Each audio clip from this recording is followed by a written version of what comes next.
Greetings, pilgrims, and welcome to another episode of the Polygon Pilgrimage. And today we're going to be looking at how I went about building the modular kit that I'm using for my game world. Now, I received a few questions about this because I realized I never went through and actually explained how I went and modeled the walls, the door arches, the corner pieces, all that. So I wanted to give you a small example here of something that I've been building to give to you guys. Now, the kit is complete as far as it has been modeled, but the kit is not complete as far as the all of the textures. So I'm building a really nice texture because ultimately, with my project, I'm going to be switching themes during the game. So you'll go from like a medieval theme to like a sci-fi theme. Everything is going to get changed. So a modular kit really helps with that because if the whole world is based upon a certain structure, then you can make some underlying fundamental changes and everything is different, with the flick of a switch. So let me take you into Maya and we'll take a look at what I've built for you, okay? So here is the kit. This is based upon the kit that I am using. This is not the exact same kit. This is just a variety of things I thought you could use. Okay, sorry about that. So in total, this kit is 142 pieces. So that includes multiple doorways, multiple walls. We have these dead ends, two different types of corners, an interior and an exterior corner. Then we have smaller half walls that follow that same structure. We have some pillars here. We have some pillar caps, and these things could be used like bricks or small decorations.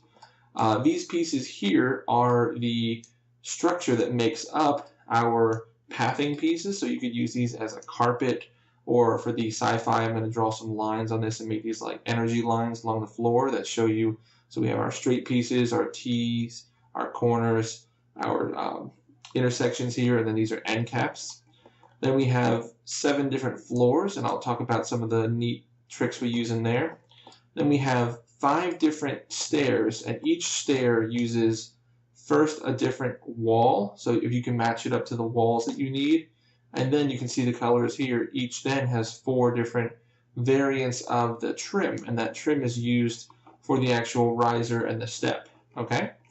Then over here we have 2 sets of 24, so 48 pieces here. These are our floor and ceiling trims.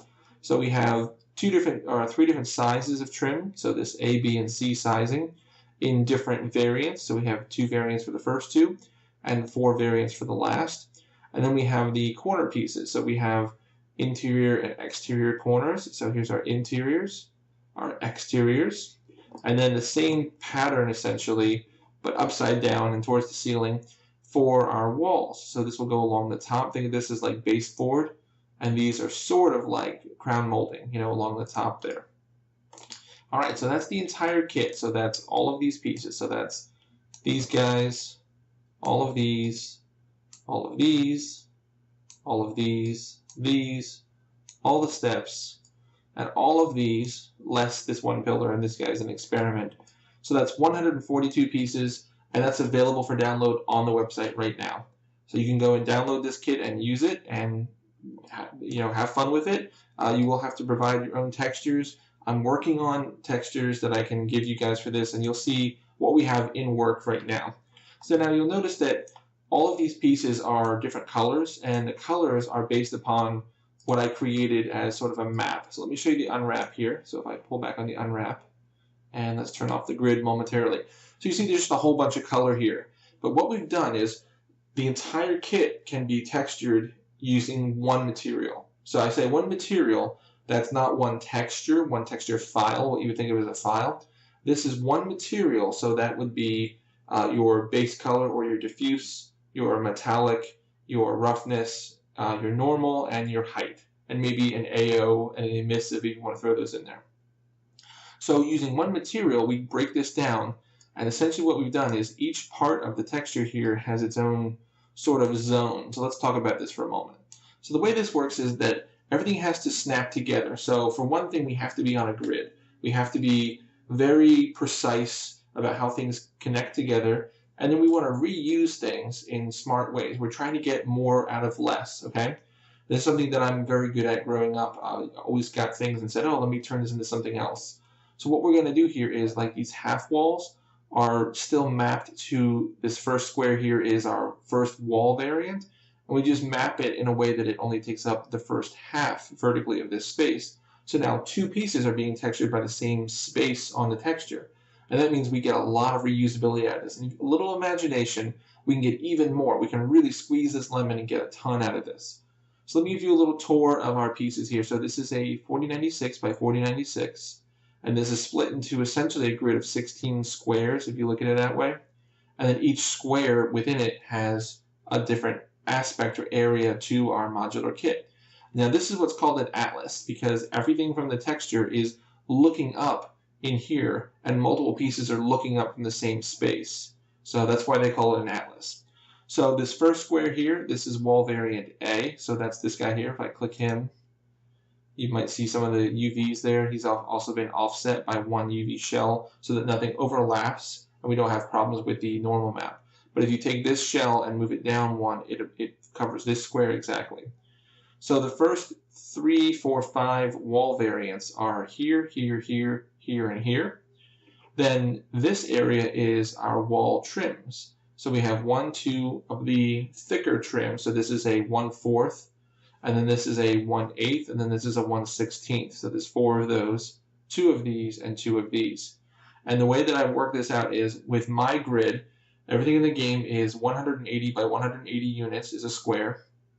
So I've kept everything in square, and because it's an even number, the entire texture sheet here works in eighths. So we have a whole, a half, a quarter, and then we have down into 1/8, 1/16. So that's the way we're working down with these numbers.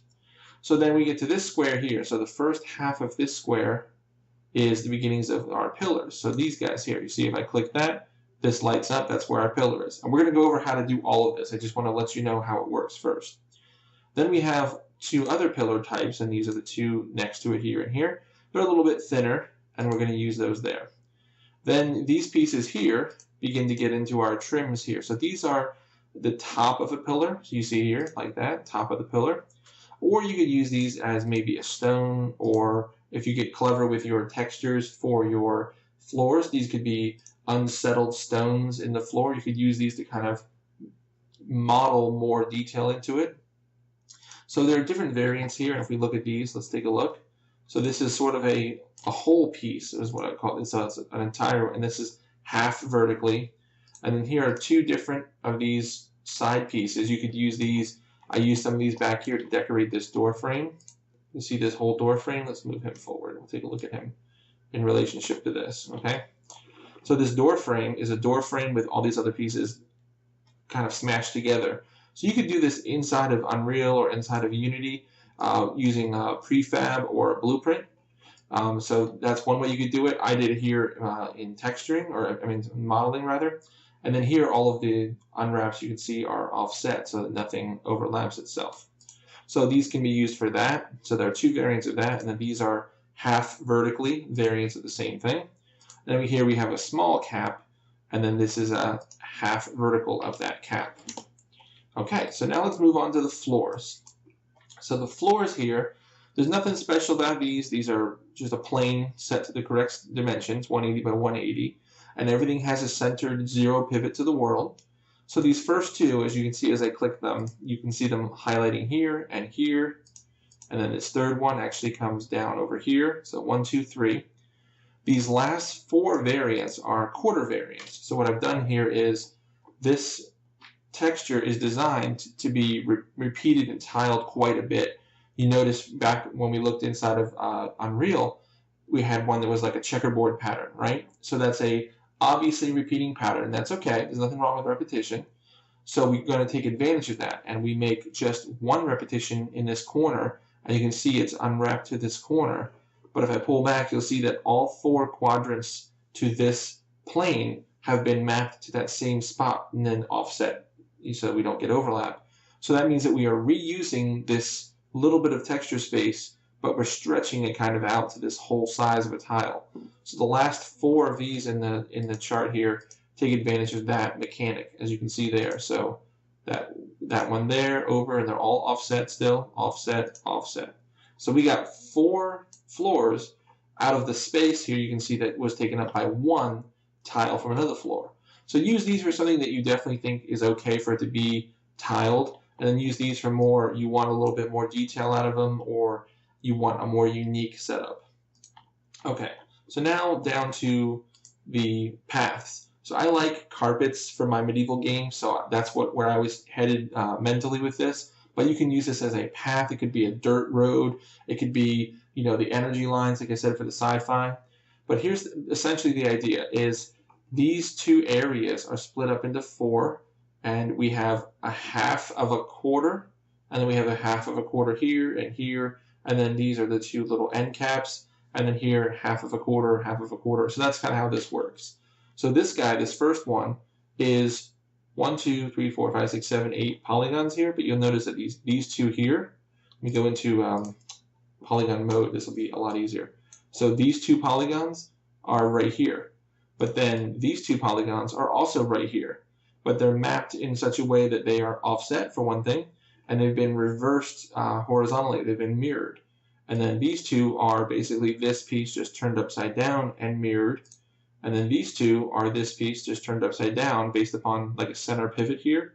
So I'm getting this whole piece out of just a little bit of my texture space. And that's what this kind of thing is all about, is you have the kit, so we're doing it physically with pieces that snap together. And then in the atlas with the texture, we're doing texture kind of pieces that snap together. Okay?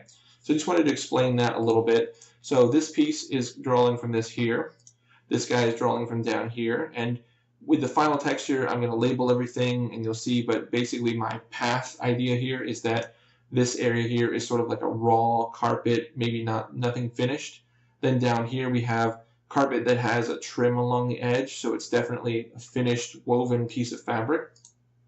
Then here we're going to have a trim to our fabric, but it's going to be worn and ragged, like it's aged, okay? So then here for our T piece, so what we need here is a little bit of both. So you'll notice that these three polygons, let's go back to our polygon mode, these three here are pulling from this corner to make that turn. And then I did the same thing, and again mirrored it, but they're in the same texture space here, but mirrored it this way. Then these two are pulling from our area here with the worn out, and then the same thing here. And that will tile vertically, so it'll just keep going along this edge. So now we have a T piece. And then the same thing over here, but this time we're using the texture from the area that is a clean, and then a clean. So you can see how this works.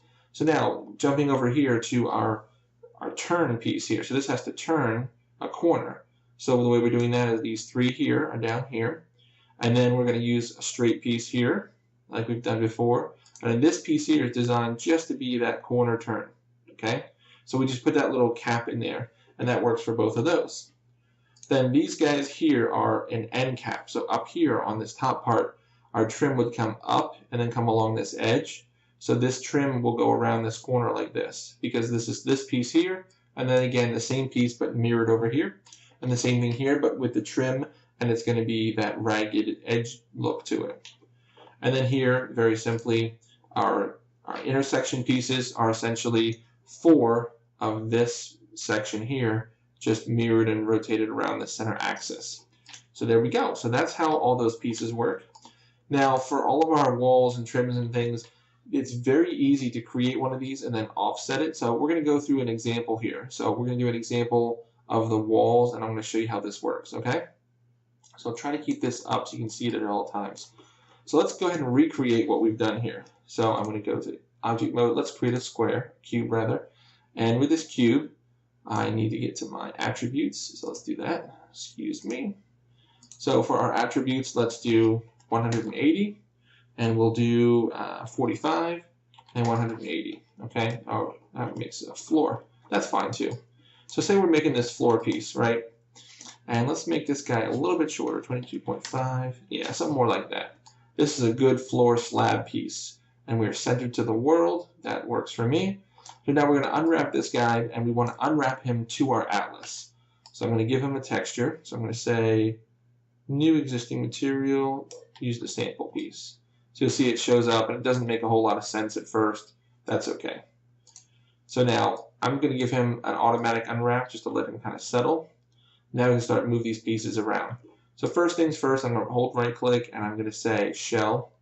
I'm going to select all the shells, and using my W key, I'm going to move them all off of the chart. I don't want them anywhere on here. So now I have freedom to look around and make decisions. Okay, so this top piece, let's move him over here. And this is the bottom, so I'll put him underneath. And then this is my front edge, so I'm going to bring him kind of over here. Left edge over here. Right edge over here, and then this must be my top edge, okay? So now we need to make sure that they're oriented correctly. So I'm going to select this guy, and typically I can just move him over here and look and see if, yeah, that looks like he's oriented correctly, but just to make sure, we will go to UV, and I'm going to select the top left corner, and that should be that corner, and it is. And then I select this corner and make sure that it highlights this corner. That tells me that the orientation is correct, and if it was wrong, I could rotate it around using these buttons, but he's correct.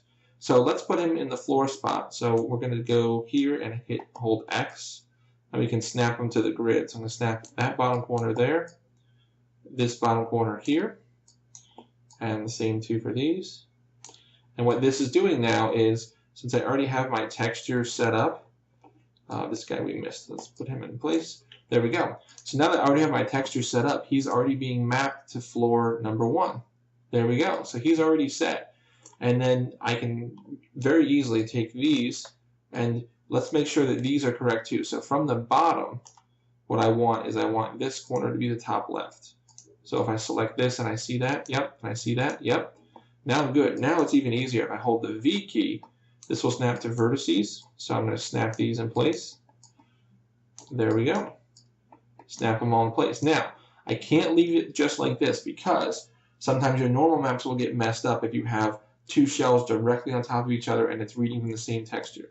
So I'm going to select shell, select this guy, and if I bring this out a bit more, you'll notice that I have this tool over here. This is to move my shell, and right now it's set to 1.0. So it's going to move this shell exactly one whole UV area by that amount. So if I click the button once, you'll see what happens. So he's right here now, because when this texture repeats this way, so we go all the way over here, we're done. It's going to say start over again, starting here, but moving this way over here, so he'll paint the same. And we can prove that by, let's move this out of the way momentarily.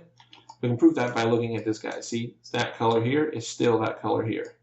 So he's going to repeat nicely. Okay, so that's all set. So now all we have to do is put the rest of these guys in place. And this is a pretty quick procedure. I just take each one at a time, and I already know where they all are. So if I come around back here and look at this guy, I can start to look at my UVs and say, UV, which corner is this? That's the top right corner, so I know this thing needs to rotate one click this way. Oh, 2 clicks. So now he's correct, and we can put him over on his trim, so we'll leave him alone. Because see, that top is there, and that bottom is there. And then I just go around the whole thing, so I know that this one over here, let's take a look. That's that bottom one there, so the way I want the orientation, I'm going to do 2 clicks this way. Very good, so over here, let's take a look. So select one, that's the bottom left, so again, we're going to go 2 clicks this way. Okay, now the last one is the front. So we'll just select one, and he's, again, bottom left, so we go this way. 2 clicks. There we go. So now we want to put these guys for the floor trim, and it looks like we're going to have to use one of these in here. So let's do one, and then we can get him all set up nice and easy. So I'll bring this guy over like this, and what I'll do is just hold the X key again and snap him into place. One there, one there, one there, and one there. And you'll notice what I did here is these are right along this line, but these tops are halfway through because this is double this distance, so we really want half of that, okay? So now when you look at that side, he's all set, and the others are just as easy to snap to that, so let's do that really fast. And we'll use the V key to help us along here so that we can get, this is really easy because now if you don't have very many UVs on this chart, it's very easy to select those points. I can bring these over a little closer to make it a little bit easier. There we go, so that we're not moving so far across the screen. But because the V key allows us to snap directly to the vertices, it's ignoring everything else. Whereas when I was using the X key to snap to the grid, using that X key and snapping to the grid, it's going to stop at every acceptable grid point. And that's just too much for what we want. We don't care. We just want to go right to the vertices. Okay, so again, this is all set well and good, but we do need to move our shells. So I'm going to select shell, select this guy, and say, move you up by 1, move this guy down by 1, Move this guy right by 1, and the fourth one can stay right there. And then just make sure that they're not overlapping at any repetition of the shell. So I could not take this and move it up 1 and leave 2 right here, because I'm going to have the same problem I'm trying to avoid. So instead I just put 1, 2, 3, and I leave 1 there, so that's all 4 handled. Okay, so let's close that for now. So that is essentially how you go about doing your texturing to play well with this kit.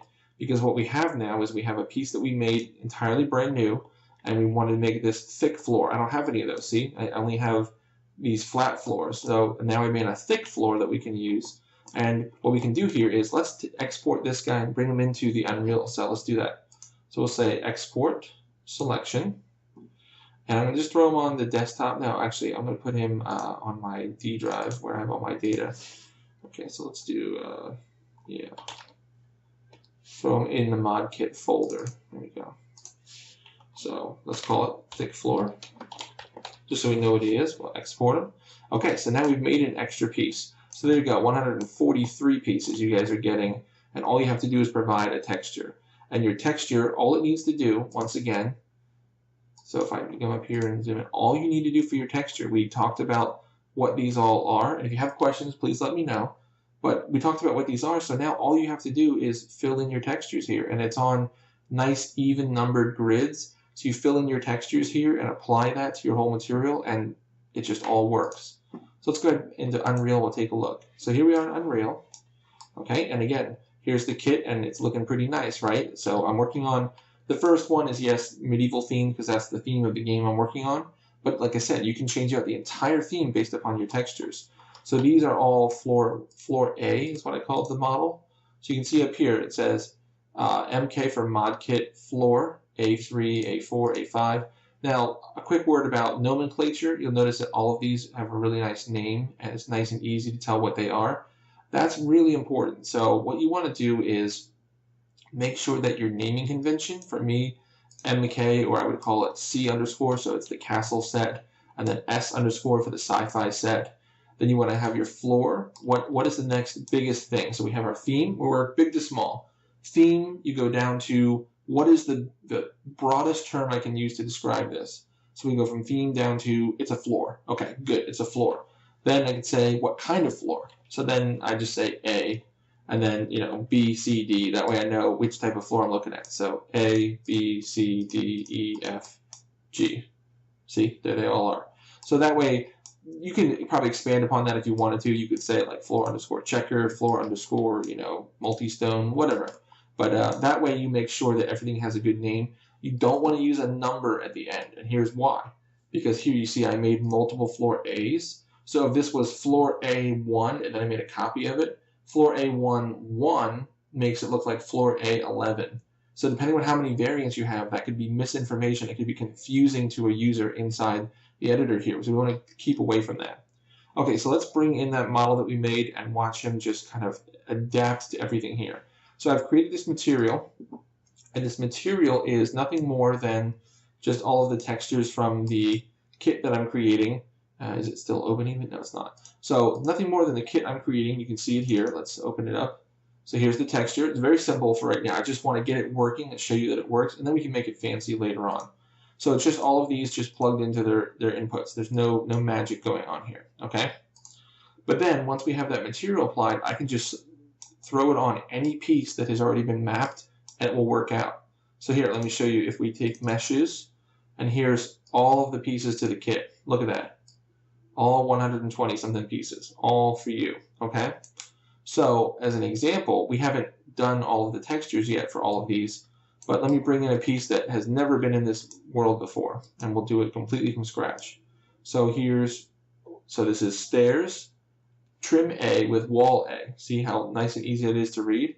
So if I drag this into the world, okay, here he is, and he's already been set up to accept wall A, so it's going to be this wall texture, which is the same one here you can see here.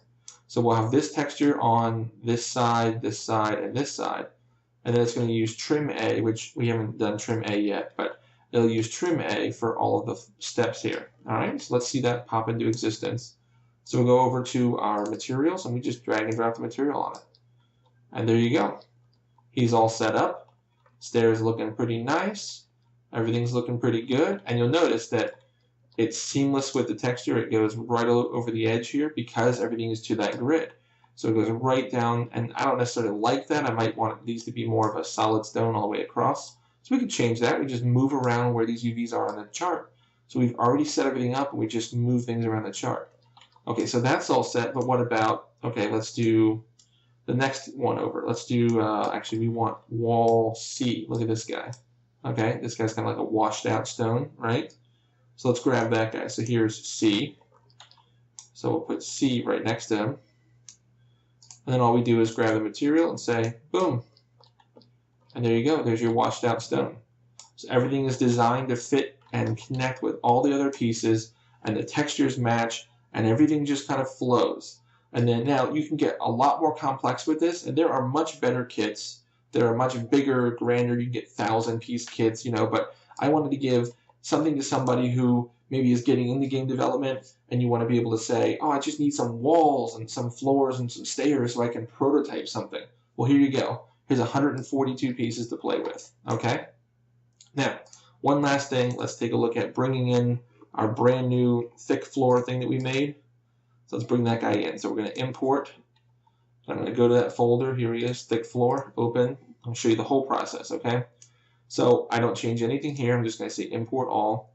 Now for some of the pieces, like the stairs, I don't think it's such a big deal, but definitely for these guys that have a concave surface, or these guys that have a concave surface, we do need to set some settings. So I'm going to double click this guy, bring him over here so you can see it. So here's the piece, and you can see it's already using those textures that it had inside of Maya. So if we were to set up the material inside of Maya as well, they would come in pre-textured even, which is amazing. So let's scroll down here, and I'm just going to change this one setting. Under collision complexity, I'm going to change this to use complex as simple and say save. Now for a box, it doesn't really matter. It's not going to make any difference at all, which is essentially what this model is. But for something like this, that allows me to be able to walk underneath this, okay? So now, let's bring our thick floor into the world. There he is. And we're going to watch him become one of these, okay? So if we go over to our texture, material, drop it on there, boom. He's all set, and look at that. We've got the stone around the edge. So we've just made a completely unique piece just by some very simple modeling, and then by using a structure, and by using that structure in both our modeling and in our texturing and in our UV layouts, we've created something entirely new. So I hit play, and let's walk around the world. We can take a look at this guy. So he respects collision. I can walk up on him.